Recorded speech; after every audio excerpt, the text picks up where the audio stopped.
views and opinions expressed in this podcast by the host or the guest do not necessarily reflect the views of Paranormal Buzz Radio or its sponsors. Use of any material produced by Paranormal Buzz Radio without express written consent is strictly prohibited. For information on everything Paranormal Buzz Radio has to offer, visit our website, paranormalbuzzradio.com. Like us on Facebook, follow us on Twitter and Instagram. Listener discretion is advised.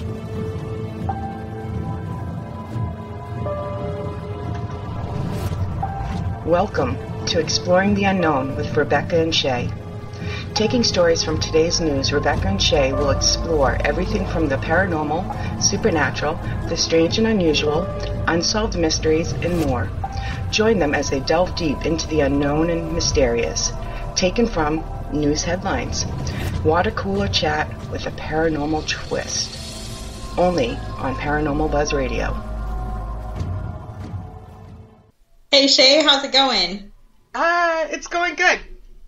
It's going good. I always like when we start off these podcasts with me making you laugh right before we're recording, and so.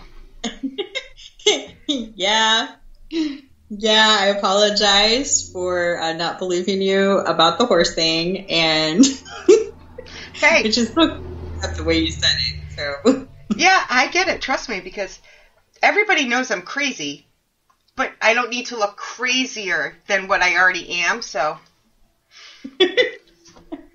Proof positive, I don't know everything. I don't know, just the way you said it, that just was totally hilarious. I think I was kind of also like second guessing myself as I was talking, which is why I didn't edit it. I left the whole thing in, like, so people could hear the whole thing. Like, I actually thought I was crazy towards the end. It was like, maybe it's a rabbit. I don't know.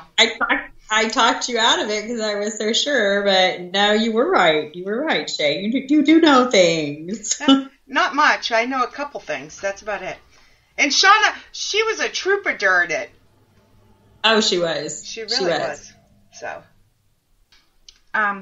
So today we're going to combine kind of two stories into one. They're the same topic. Yeah, this is another true crime one that is really interesting. And yeah, we've taken two articles, and part of one, a really long one, we're going to kind of cut down, and then there's another one. So hopefully we'll get like all the information on it. What's the first article? This one is in Rolling Stone. It's why 3 investigators blame a rash of drowning deaths on a gang of killers. This is a September 13th, 2019 article.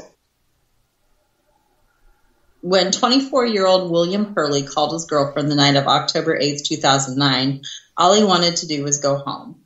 The Navy veteran who'd been attending a Boston Bruins home game asked Claire Mahoney to pick him up early, explaining that he was tired from a long day of work as a greenskeeper. While on the phone with Mahoney, Hurley warned that his cell phone battery was low. When she asked for his exact location, someone in the background yelled 99 Nashua Street before the line went dead. Minutes later, Mahoney arrived at that address, but Hurley was nowhere to be found. 6 days later, his body was found in the Charles River. The cell phone from which he made that final call smashed nearby. Hurley's death was eventually ruled an undetermined drowning, with the police stating that they found no evidence of foul play. Yet, people who were close to Hurley, including Claire Mahoney, have disputed these claims, pointing to his damaged cell phone as well as injuries indicating blunt force trauma and a toxicology report that found high levels of GHB, known as a date rape drug. But Hurley isn't the first college-age male to have died under suspicious and hotly debated circumstances. More than a decade before Hurley disappeared in Boston, Fordham College senior Patrick McNeil vanished after stumbling out of a bar in 1997 on New York's Upper East Side. McNeil was missing for more than a month before his body was found floating in the East River, and his death was later declared, like Hurley's, to have been an undetermined drowning. But Kevin Gannon, one of the detectives who investigated McNeil's case, didn't agree with the official ruling on the 23-year-old's death and promised the deceased parents that he would find them answers. More than 20 years later, he's still trying. In fact, Hurley and McNeil are part of what now retired Gannon fellow NYPD detective Anthony Durarte, I can't pronounce that one, And sounds good to me. Yeah, we're trying.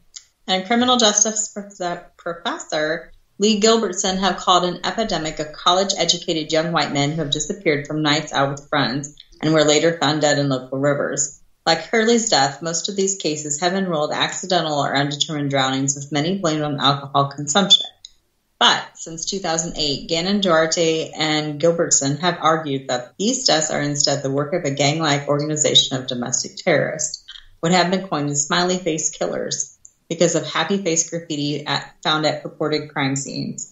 According to the trio, these men didn't drown, but were instead targeted, kidnapped, and murdered by dangerous criminals who remain at large and continue to kill. The detectives believe the crimes are motivated by jealousy and reflect a coordinated effort to go after men that the killers perceive to be privileged, who Gannon characterized as the best of the best. It's this ongoing threat with more deaths that fit the profile occurring each year that keeps the smiley face murder theory alive and led to Gannon, Duarte, and Gilbertson's 6-party Oxygen series, Smiley Face Killers: The Hunt for Justice, which premiered in June. It was good. I actually watched that. Yeah, I haven't watched that one. I'm going to have to go look for it now. Yeah, it was really good. These have been going on for a really long time. Very long time. And they're all similar. There's a lot of back and forth on what's what, but they've been going on for a very long time. I do want to cut in, because you're going to hear a lot about GHB found at the autopsies. And one person's high level of GHB is not always medically sound. A decomposing body always has GHB in the system. Oh, that's interesting. So it's different.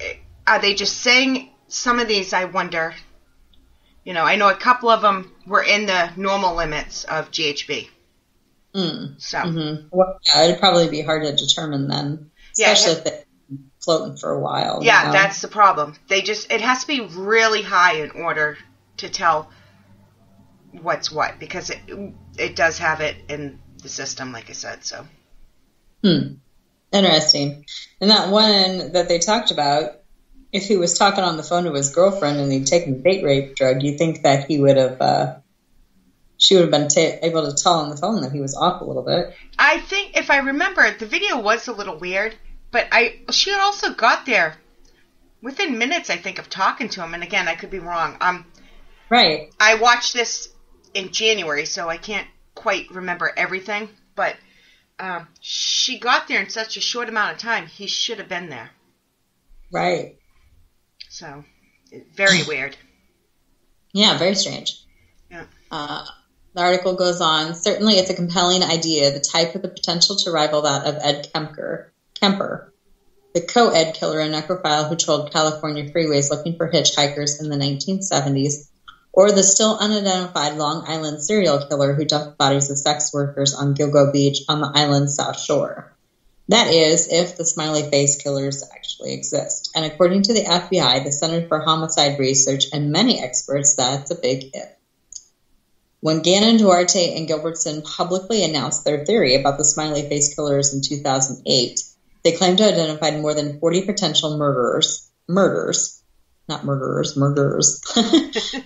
have been labeled accidental or undetermined drownings. Since then, they have developed additional physical evidence and perhaps most notably expanded their database of potential victims of the Smiley Face Killers to 335 cases of suspicious drownings like that of Hurley. But as they outlined when we spoke for this piece, their evidence goes beyond circumstantial. So, in my modest opinion, there's anywhere from 12 to 40 cases that have a better chance of being related to this. Hey, 335 sounds like a lot. I think once they just started, again, my opinion, starting to prove their theory that they just included everything. So. Well, I think initially, yeah, you would include everything and then kind of whittle it down. Yeah, but they don't. They just keep adding. Huh. So, it's very weird. Yeah, that is strange. First and foremost, the trio point to the decomposition timelines. The lack of decomposition on the bodies is inconsistent with the period of time that victims are missing, Gannon explains.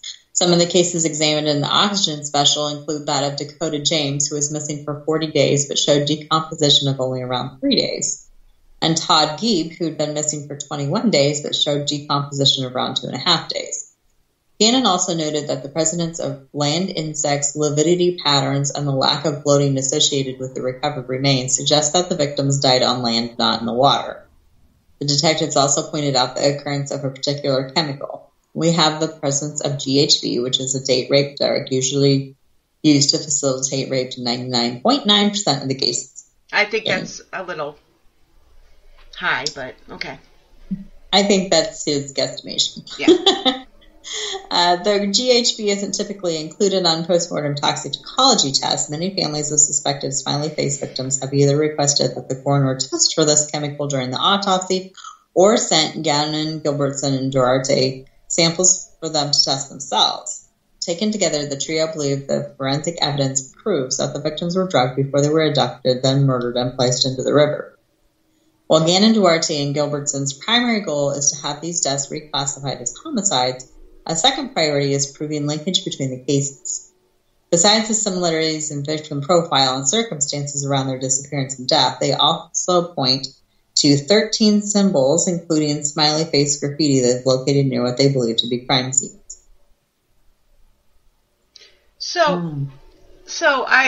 The smiley faces themselves, I think this is a great theory, but the smiley faces themselves, it's not like a signature. And you have to look at pictures and you have to really study this case because they're all different. Is it coincidental? Smiley face graffiti isn't uncommon or unusual. So Exactly. Right. But they're not, it's not like they have 20 of the same smiley faces. They're all different for the most part. So. Yeah, that would be questionable to me. It'd be one thing if they were all in the same paint or something like that, but I don't know. Yeah, and I do want to address one of the things they said about the decomposure. And I'm sorry, I can't think of the name right off the top of my head, but one of these people they're talking about left a bar and was killed or died and was found a month or so later. And people question it and put it in here because of the decomposition. But the water was ice, cold, frozen. So the experts have already declared that if you drown, whether you're killed first or drowned, doesn't matter, you're on the bottom, you're frozen, so that preserves the body. So when you come up, it's not going to look like you've been sitting around. Right. So hopefully I explained that right. I was trying. Yeah, I was going to say, frozen water would definitely slow decomposition for sure. Yep, definitely. As for why these deaths haven't been labeled homicides, Duarte points to a disconnect between the police and the medical examiner's office, noting that each division is often looking to the others for clues on how to proceed. The medical examiner says, "We don't know exactly how he died, so we need to wait for the police to let us know," Duarte says, and the police say the medical examiner isn't calling it a homicide, so we're not going to make it a homicide. This type of coordination can pose challenges not only at the departmental level, but also at the jurisdictional level, as cases where victims are found in rivers often require collaboration between state and local agencies. With more pressing investigations taking priority, the investigators feel that many of the cases were either overlooked or wrapped up too quickly. Nobody's looking beyond, says Gannon. I think it's a mixture. Sometimes you look too much and you want to see what you want to see. And other times you're not looking. The case that I just referenced with the kid that left the bar, I don't agree with the decomposition, as I said. But yet he did have head trauma that nobody, and he was found with his arms folded across his chest, which if you're drowning, that's not what happens. Right. So. Yeah.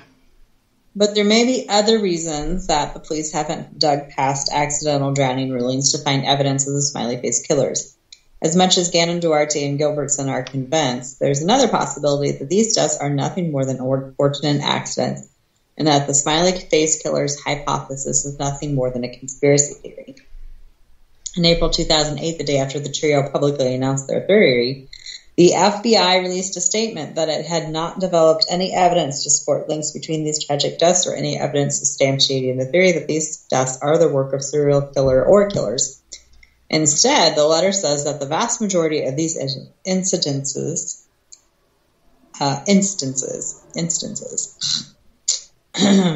appear to be alcohol-related drownings.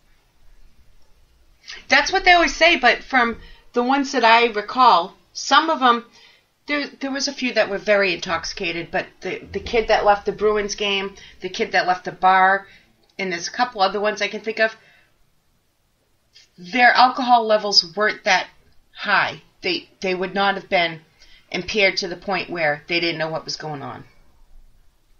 Right. So, which is why I think, I'm trying to say both what I agree with and what I don't, which is, I think that's why this conspiracy theory keeps living on, because there's plus and minuses on both sides. Well, yeah. I mean, I have a hard time believing 335. I don't believe that. Yeah. Cases could be related and the FBI not see a connection.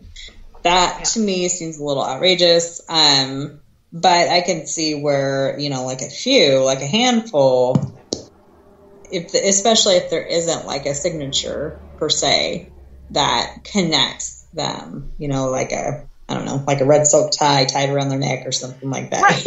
Right. Just because there's graffiti with the smiley face, again, I know I've said it 6 times, but none of them are the same. It's not the same smiley face at each of these. And in this episode that they're talking about, they're these 3 cops here that like one of them was like 2 miles away, and they still put that in the 300 something category. So, they're like shooting themselves in the foot. They're trying to prove a theory, but if you keep throwing in all this bad stuff, you're not going to prove your theory. Yeah, I was going to say, when you're throwing in 300 and some, that just kind of makes it like, I don't know. But if you have like 30 or 40, maybe more believable. Yeah. 2 years later, the nonprofit Center for Homicide Research in Minneapolis released a more comprehensive study titled Drowning the Smiley Face Murder Theory. In it, the center outlined 18 empirically driven points that debunk, quote-unquote debunk, the idea that these deaths could be linked, let alone, at least in most cases, anything more than accidental drownings. This includes a lack of physical evidence of a serial killer, with researchers noting that the bodies were found without signs of torture, strangulation, or otherwise inexplicable blunt force trauma, or other evidence that could point to homicidal drowning, itself an exceptionally rare crime. Instead, medical examiners almost universally rule the deaths accidental or undetermined drownings. As for the presence of GHB, considered by some the smoking gun in Hurley's case, and others, detractors offer alternative explanations for these results, pointing to the chemical process of decomposition, the possibility that they took it willingly, and issues with the trio's testing process. I agree with that. The study also raises concerns about the smiley face graffiti, as photographs of the graffiti show variation in style, size, and timing, including some that appear to have been painted long before the deaths occurred. Researchers point to a lack of consistency in locating the graffiti, since authorities are only able to estimate where a body would have gone into the water. It is not possible to know exactly where the smiley face graffiti should be located to fit the pattern. Saying graffiti was found near the scenes is dubious at best, says Canadian criminologist, author, and true crime expert Michael Arnfield. In most of these cases, we don't know where the men went into the water or where they actually died. Additionally, research conducted by Artfield's own students found that a smiley face was the most common non-gang graffiti in the United States National Database. You can find in any city a smiley face graffiti tag somewhere along the water, it says. Yeah, which was my thing, smiley face. Yeah, you're going to see it everywhere. And if they don't have it close to, fresh paint, I mean, yeah. And if it's different, I don't know. Yep. I remember, but I also think one of the weirdest one was somebody spray painted or put a picture or sticker on one of the kids' graves of a smiley face. Oh. I don't know if they bring that up in these or not, but yeah, that was very weird. Yeah, that is odd. Yeah. What do critics of the smiley face murder theory think is happening instead? Not a gang of killers, but a pattern of college-age white males at risk for binge drinking, risky behavior, and accidental drowning. According to a 2015 report by the Centers for Disease Control, the two leading causes of death for white males under the age of 44 are accidents and suicide, respectively. A fact sheet by the CDC shows that men ages 18 to 34 are most likely to binge drink. That binge drinking is twice as common among men as it is among women, and that its risks include unintentional injuries. Yeah, duh. Right. The causes align with larger patterns we see data-wise across the United States and not just in college towns. Arnfield says, of course, yeah, no. Yet Gannon, Duarte, and Gilbertson aren't convinced or concerned that their theory has been debunked. They don't even have a clue what we have, Gilbertson says, of what police handling individual cases know of the trio's evidence released to GHB levels, lividity, insect presence, and decomposition rates, presence of smiley face graffiti. Though the detectives have presented their evidence in both the Oxygen series and a 2014 book entitled Case Studies in Drowning Forensics, they don't feel the majority of their jurisdictions have taken their work seriously. Yet, while the smiley face murder theory is largely dismissed by crime experts and law enforcement officials, some do give credence to Gannon, Duarte, and Gilbertson's theory. There are a lot of guys on the job, working in the field, boots on the ground type of guys who agree with us, Gannon says. I have plenty of emails from officers and detectives who have told us that we're on to something and to keep going. Some of these individuals include Detective Sergeant William Zakis from Gary, Indiana, and Officer Joe Fisher from Boston, as well as a number of forensic pathologists who appear in the Oxford series. And I think there's probably some truth to it. I mean, some of those were probably murders. I mean... Right. I agree. Some of them... but it doesn't mean the same person. Oh, you broke up. Sorry. You go. Oh. Now is where they're connected murders. That might be a bigger stretch. Yeah. And again, I think when you throw everything up again on the wall to see what sticks, it doesn't help your case any. Yeah, exactly. It just doesn't. Yeah. If you're throwing all that much into it, I mean, yeah. Because if I look at some of these cases individually, I can see why they think were murdered, or other people were involved. But I'm not sold on the big picture of it all being the same people. Yeah. And Gannon, Duarte, and Gilbertson aren't the only ones who have kept the smiley face murder theory alive. In fact, the idea there is a gang of dangerous young killers targeting young white men has only gained momentum over the past decade. From armchair detectives to the loved ones of the deceased, proponents continue to take to TV specials, newspaper articles, and online forums to insist on what they are convinced is true, that these young men are victims not of youthful invincibility, but of murder. For those who believe the deaths are in fact accidental drownings, this unwillingness to let go represents not the veracity of the smiley face murder theory, but of the psychological factors that impact our relationship with true crime, ambiguity, and evil. Christine Certechi, an associate professor of social work and criminology at Chatham University, explains it as the human instinct to reject the unknown. People don't like to live with ambiguity, she says. They don't like to not know. Criminologist and serial killer expert Scott Bond also pointed to the fear of ambiguity as a driving factor in these cases. We as people have a need for closure and need to understand things, Bond says. And I think that probably is true for like the families. You know, I think that accidental drowning thing, you know, getting drunk and falling in the river is probably hard for families to accept. I think when somebody young dies, when there's not a definitive reason or it's just a quote-unquote stupid accident, that's hard for the family, no matter what. Yeah, exactly. Yeah.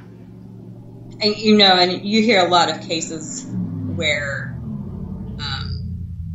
families are questioning the autopsy results and questioning, you know, the police's theory, and they just want to make, I don't know what I'm trying to say here.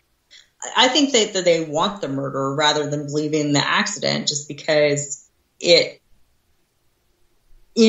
don't like to think of life as being as fragile as all that. You know, we like to think that there's, you know, you're not going to trip and fall and break your neck. You know, we think, well, somebody must have done that to them. Yeah. This desire to finger point can also contribute to a larger phenomenon called moral panic, described as the spread of fear over an often exaggerated or mischaracterized societal threat from the Salem witch trials to the satanic panic of the 1980s. The spread of moral panics has grown with the expansion of media and its influence over society. When Jack the Ripper was supposedly stalking London, for example, it was in the early stages of tabloid newspapers. As news spread around the world, people thought Jack the Ripper was in their backyard in Chicago.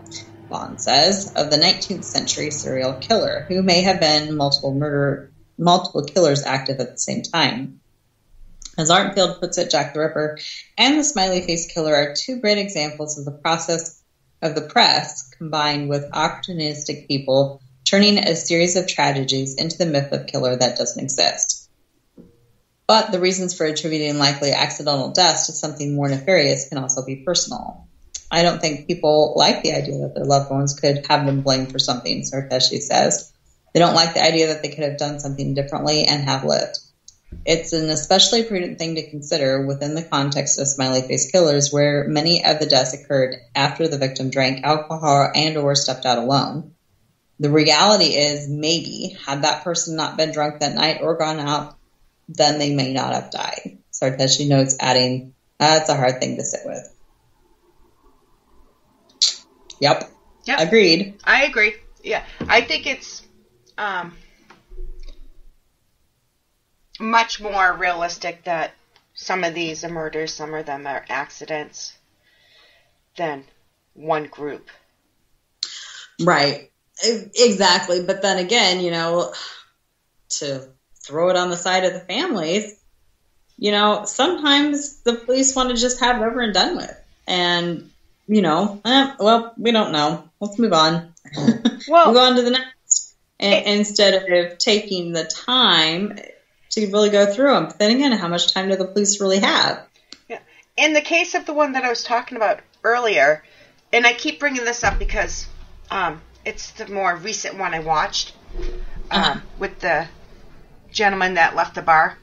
All right, kid, not gentleman. The kid that left the bar. Where it's very questionable of what happened. His mother was on air in her own words saying she thinks it's an accident.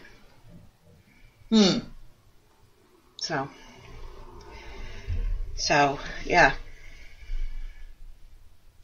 While both sides continue to debate the Smiley Face murder theory, families of men like William Hurley are stuck without closure.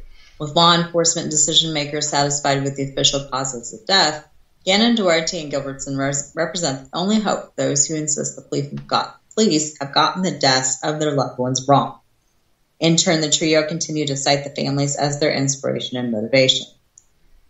Meanwhile, the bodies of young men continue to turn up in rivers across the Northeast United States and beyond, And as long as they are classified as undetermined drownings, the smiley face murder theory will persist, and so will Gannon, Duarte, and Gilbertson. In fact, the trio think they could be approaching a pivotal moment in the case. When we put out who's doing this and why, I don't think the FBI will have any option but to get involved. Gannon says nothing, not debunking attempts, FBI statements, nor expert analyses will deter the trio from pursuing what they believe is the truth. We have to do something to bring the individuals responsible for this to justice, says Gannon, and I'm telling you, we won't stop until we do. Yep, I think they definitely have something to pursue, for sure. But I think somebody has something to pursue. I'm not sure, in my personal opinion, if it should be this group. Only because, again, they want it so bad. Like, if you investigate, same as hauntings. When we investigate, you need to go in as undecided. Like, it either is or isn't, and you can't have preconceived notions. And I definitely think... Right, when you're looking at every undetermined drowning to decide if it's a homicide... then, you're going to see the inconsistencies and the possibilities that it could be a homicide versus looking at it as it's an accidental drowning. It's not a homicide, and being positive it isn't. Yep, I definitely agree with that. Like, I just think they... I keep throwing this out here. Same as investigating. If you debunk what can be debunked, what you bring to the table should hold more value. Not just throw in every little noise, every little sound you hear. Right. And maybe that's why the FBI is kind of throwing them out, because they're like, oh, everything is, versus... Yep. Okay, guys, on that note, this is the end of part 1. Thank you very much for listening. We hope you enjoyed it. Join us next week as we do part 2 of the Smiley Face Killers, and we wrap up with our conclusions, feelings, and our second story. And as always, join us in a Facebook group with any comments, questions, or news stories you want us to cover. Exploring the Unknown podcast with Rebecca and Shay. Thanks, guys.